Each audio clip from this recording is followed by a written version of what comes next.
Hiduplah dalam terang Roh Kudus. Inilah sampan bersama saya, Pater Domi Kevi, SVD.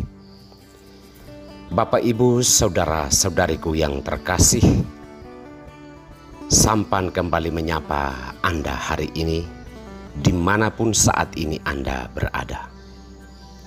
Semoga selalu sehat dan diberkati Tuhan. Saudara-saudariku terkasih,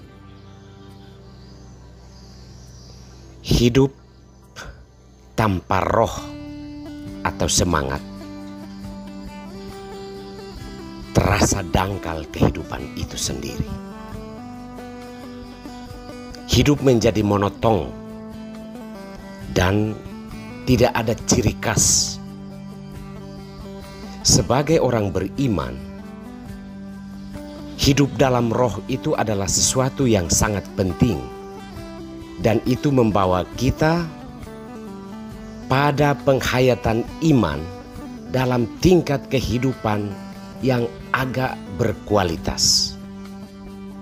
Tetapi tanpa Roh Kudus, hidup keberimanan kita itu terasa biasa-biasa saja, dan itu yang membuat kita mudah jatuh ke dalam berbagai macam perselisihan dan pertentangan.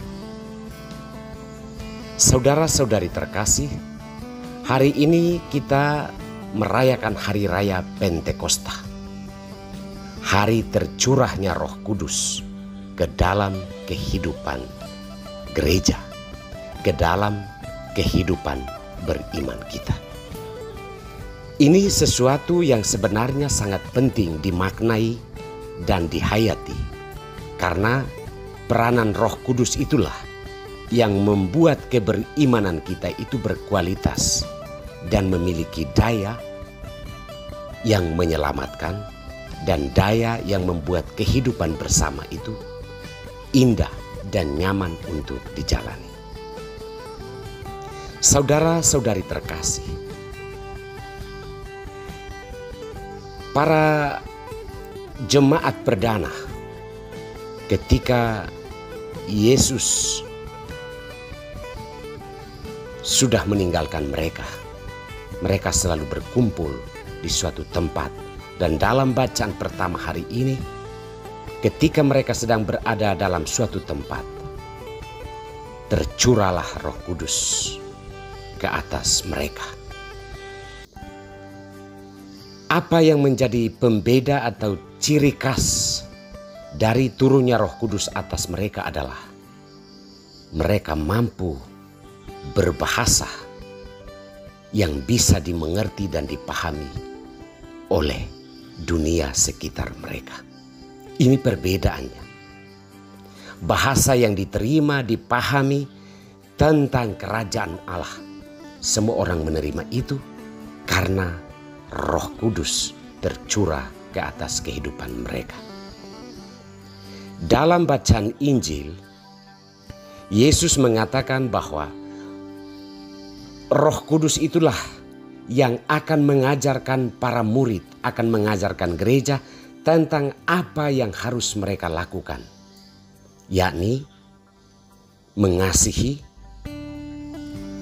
dan mentaati firman Allah. Saudara-saudariku terkasih, membaca sebuah artikel yang menunjuk pada perbedaan hidup beragama, religius dan spiritual. Digambarkan bahwa bangsa kita terkenal sebagai bangsa yang beragama, bangsa yang religius, namun belum spiritual. Mengapa demikian? Ada perbedaan besar antara religius dan spiritual atau hidup dari roh. Orang religius, ia hanya paham bahwa Tuhan itu ada. Sedangkan orang spiritual, ia tahu bahwa Tuhan itu hadir.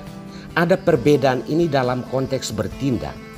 Ketika melakukan kejahatan, Orang religius akan merasa biasa-biasa saja dan pantas melakukan kejahatan karena Tuhan hanya sekedar ada.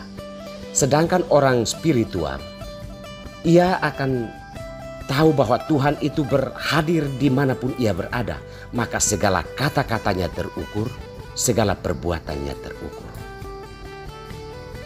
Orang religius adalah orang yang merasa diri paling suci, sedangkan orang lain itu jelek. Sedangkan orang spiritual merasa semua orang sama, semua orang memiliki kelebihan dan kekurangan. Orang religius itu mudah melihat perbedaan dan sensitif terhadap perbedaan. Sedangkan orang spiritual, ia mudah melihat persamaan dan menghargai perbedaan di antara sesama manusia. Orang religius, ia akan mementingkan simbol-simbol agama. Sedangkan orang spiritual, ia mementingkan perbuatan-perbuatan beragama. Perbuatan-perbuatan yang dituntut dari sebuah agama. Saudara-saudari terkasih, disinilah kita bisa sadar bahwa peranan Roh Kudus itu penting dalam hidup beriman beragama agar mengarahkan orang pada hidup yang lebih baik, pada penghayatan imannya yang lebih baik. Tanpa Roh Kudus, agama iman kita yang kita jalani ini hanya datar pada permukaan saja. Baik atau tidak baik tidak menjadi kepedulian kita. Hari ini Roh Kudus turun atas para rasul, atas gereja. Semoga kita semakin menghayati iman kita dalam konteks hidup dengan orang lain dan juga dalam hubungan kita dengan Tuhan. Kita mengejar kehidupan dalam roh, bukan kehidupan yang mengikat kita dalam daging, di mana segala hal yang jahat pun pantas untuk dilakukan. Semoga Tuhan memberkati kita semua.